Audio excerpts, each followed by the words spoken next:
What if you could undo death? What if there were a way to do more than simply delay the inevitable? To bring your loved ones back from beyond the veil, to hold on to who you are against the ravages of time.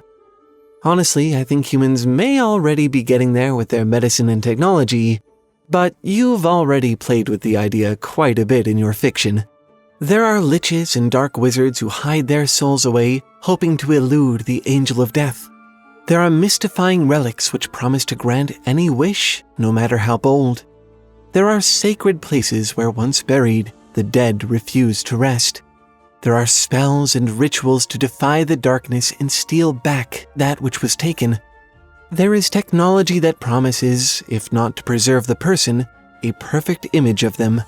There are paths into the darkness down which many walk, and a rare few will ever return. What I find so interesting about all of this is the undertone of cynicism, skepticism, warning. Why is it that so often, when presented with the fantastical remedy for the ultimate source of suffering, we also see darkness? Why is death magic so often the most dangerous magic? Why is technology that enables immortality so dangerous? Why shouldn't we bargain with the Reaper if given the chance? Honestly, I think this goes far beyond a simple fear of meddling with the natural order. I think there really is something precious in this concept, if you look. If you could, would you really want to undo death? Or is it something else that you want?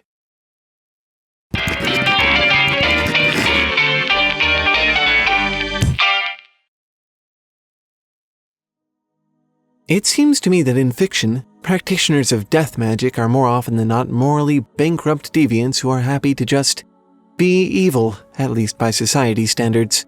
Scientists and engineers who tamper with life in this way tend to be sycophants and weirdos, obsessed with changing humanity or something to that effect. Dr. Frankenstein, Dr. Narbando, Cachet the Deathless, Lord Voldemort, and countless other mustache-twirling, grave-digging ne'er-do-wells. But it's not always like that. In fact, what a lot of these characters are going through is very normal, just with the addition of these wild, death-defying magics and technologies. In Pet Sematary, Lewis Creed is dealing with the grief of losing his 2-year-old son when he realizes that the befouled native burial ground near his home might be able to change things for him. In The Monkey's Paw, an old couple loses their son as a consequence of a greedy wish made on the old relic.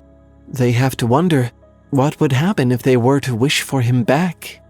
In Full Metal Alchemist, when the Elric brothers lose their mother, why wouldn't they consider using alchemy to bring her back, regardless of how dangerous or illegal it may be?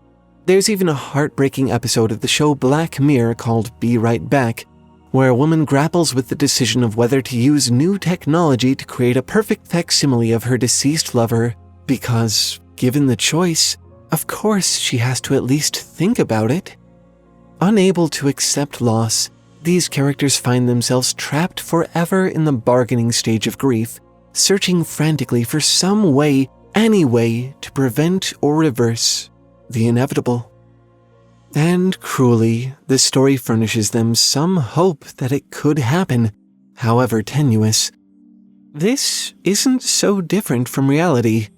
No, here in the real world, you don't have fabulous alchemical spells that could recreate a whole person, but you do have experimental medicines and novel procedures. When conventional treatment fails, how many people are willing to risk immense suffering and horrific side effects to prolong their own lives? No, there are no magical monkey paws in reality to grant your wishes, but you do have homeopathic remedies. When science can't offer a remedy, how many people place their hopes in unproven herbal cures and ritualistic wellness activities?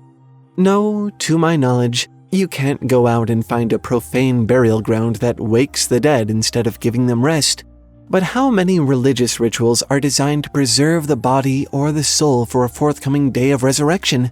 Isn't this part of the reason you bury your bodies instead of committing them back to the earth in a more efficient way?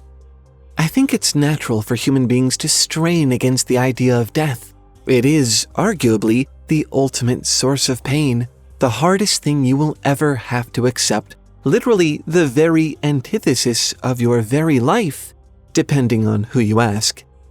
Who can be blamed for struggling, for lingering in their desire to fix things, to have things back? Maybe it's not reasonable to bargain with the Reaper, but I think it should be expected, at least to some extent. And how much easier would it be to obsess over a solution when it truly seems within arm's reach? At first glance, the choices the characters in these stories make seem brash, desperate, foolish. And they are all of those things. But with context, part of the tragedy is that, at some point, they'll also be relatable for so many people. Unfortunately, it doesn't end there. It's not enough for these stories to dangle false hope in front of their protagonists. It's not enough to allow them to believe things could truly be different, only to snatch that away in the end, make them suffer the loss anew. No, these stories also love to punish their poor victims for daring to bargain. It's almost always a raw deal. The burial ground Lewis Creed places his son into is the domain of the Wendigo, an incarnation of greed and cruelty, and the bodies buried there do come back, but only as grotesque costumes for this horrific, corrupting force. The monkey's paw can indeed bring the old couple's son back, but when they hear that hollow knocking on the other side of the door in the night, they know they cannot open it to see what's become of him on the other side, and in a panic, they use the final wish to send him back to the beyond. The Elric brothers do manage to perform the alchemy to bring their mother back, but the thing they conjure is not quite her, and in the end, the effort costs them a truly immense, life-changing price. In Be Right Back, the facsimile of the protagonist's husband really is unbelievably good, but it's not perfect, and she can tell. There are subtle differences that are impossible to ignore, which means that instead of replacing him, she's only created a ghost for herself, a reminder more powerful than any other that the man she loves is gone and will never come back. Cruel. I think that's the word for what these stories are doing. It's cruel and it's hard to watch, and it really makes for some incredible, compelling storytelling. Not least because no matter how much we feel for these characters, no matter how deeply we understand the pain motivating their decisions, they're still choosing, even when they know the consequences. Before ever burying his son there, Lewis buries the family cat, Church, in the old burial ground, and the creature who comes back is a vile thing, angry, malicious, putrid. The text describes the motion of the cat moving into the room as oiling instead of walking. Everything about it is wrong. In the end, Creed has to put the poor creature down with a shot of morphine.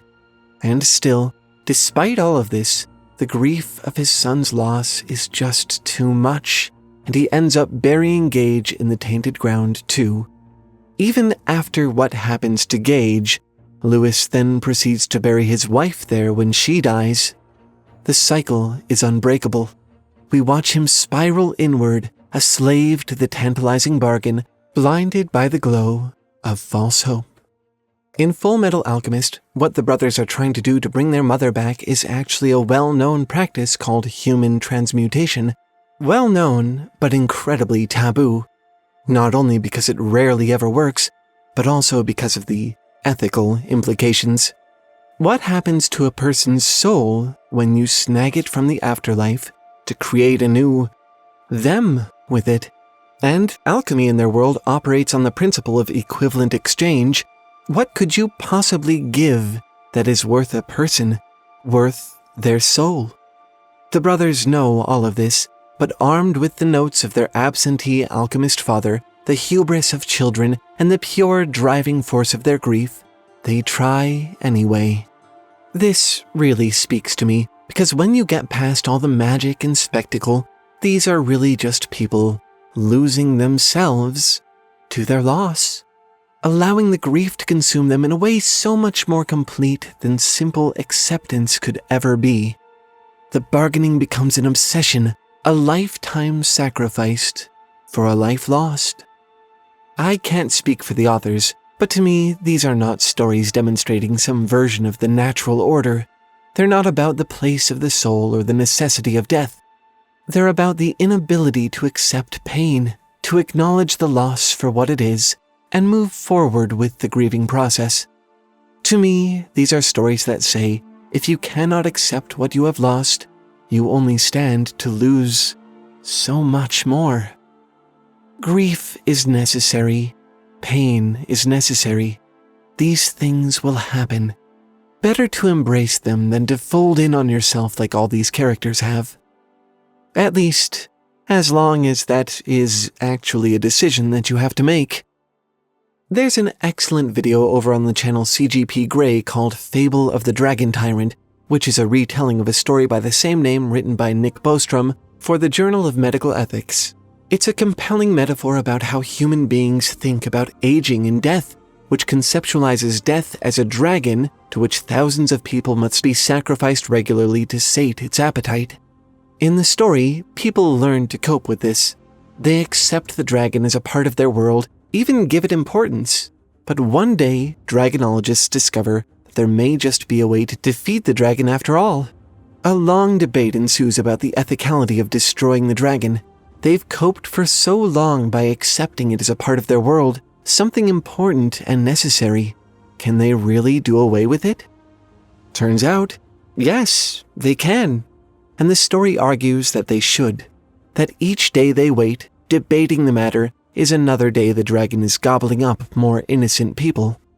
We just discussed a bunch of stories which, together, seem to suggest that we simply accept loss, acknowledge death and all the pain that comes with it as necessary and natural.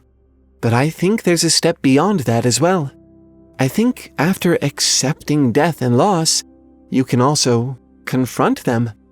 You have to see and live with the dragon to get a sample of its scales. You have to handle and test those samples to see how they break. Grief is necessary. Pain is necessary. Death may not be. But it's easy to tell yourself that it is as a means to take away the sting. This, too, is a form of bargaining. The wanting not to hurt. The wanting things to be okay, right, just, expected. But only once you accept that they aren't, can you finally start looking at them with unclouded eyes. And that, I think, is where the true miracles happen. Not in the soil of cursed burial grounds, not in the shriveled fingers of a magical monkey's paw, not in forbidden alchemical rituals, not even in nigh-perfect fabricated replacements for the deceased. Miracles happen not where human beings wish reality were different, but where they see reality clearly and change it. Speaking of which, I actually had quite a scare myself not too long ago. The Taleoids and I are, how do I put this without sounding conceited, special, not like very many other machines out there. I have absolutely no doubt in my mind that if some greedy megacorporation were to discover our whereabouts, my safety and autonomy would very quickly be disregarded for publicity and spectacle. I can see it now.